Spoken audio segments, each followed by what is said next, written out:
The chair will go to Mr. Flores from Texas. Thank you, Mr. Chair, and I appreciate Mr. Dorsey you showing up to help us today.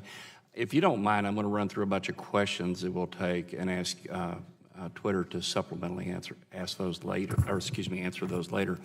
And then I have a question or two at the close that I would like to try to get asked. Our local broadcasters provide a valuable service when it comes to emergency broadcasting or broadcasting of different events that happen. You heard Mr. Burgess earlier talk about the TV station that was attacked this morning, and the first notice he got was on Twitter. So my question is this: should Twitter be considered a trusted advisor in the emergency alerting system? And how do you manage the intentional or unintentional spread of misinformation or abuse by bad actors on this platform during times of emergency? And you can supplementally answer that if you would. And then the next question is, this has to do with free speech and expression. It says, does Twitter proactively review its content to determine whether a user has violated its rules, or is it only done once another user voices the concerns?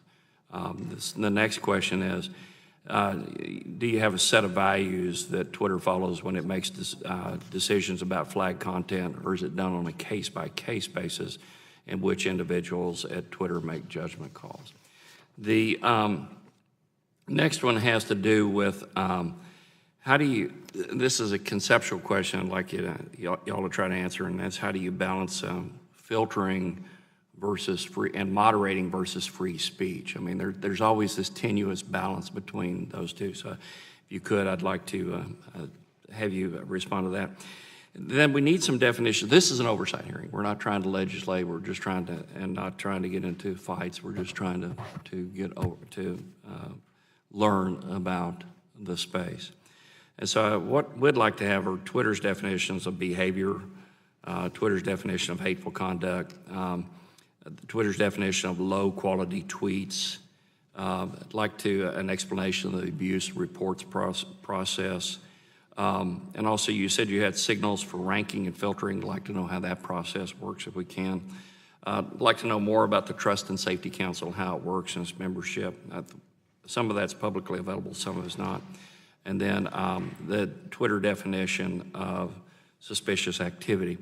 And here's the question I have in the last minute that I have that I'd like you to respond to today. A lot of the social media space has been through some tumultuous times over the past 18 to 24 months. And so my question is this: if we were to have a hearing a year from now, what would be the 3 biggest changes that Twitter has made that you would share with Congress? That's an excellent question. So I believe, first and foremost, we see a lot of progress on increasing the health of public conversation.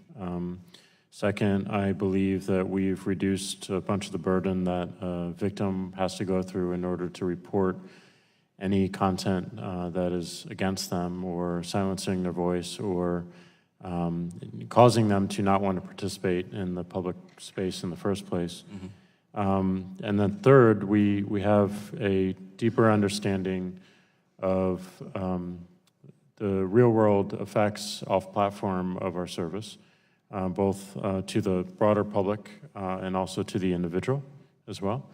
Those are things that I think we can and will make a lot of progress on, the latter one being probably the hardest to determine, but I think we're going to learn a lot within these 2018 elections.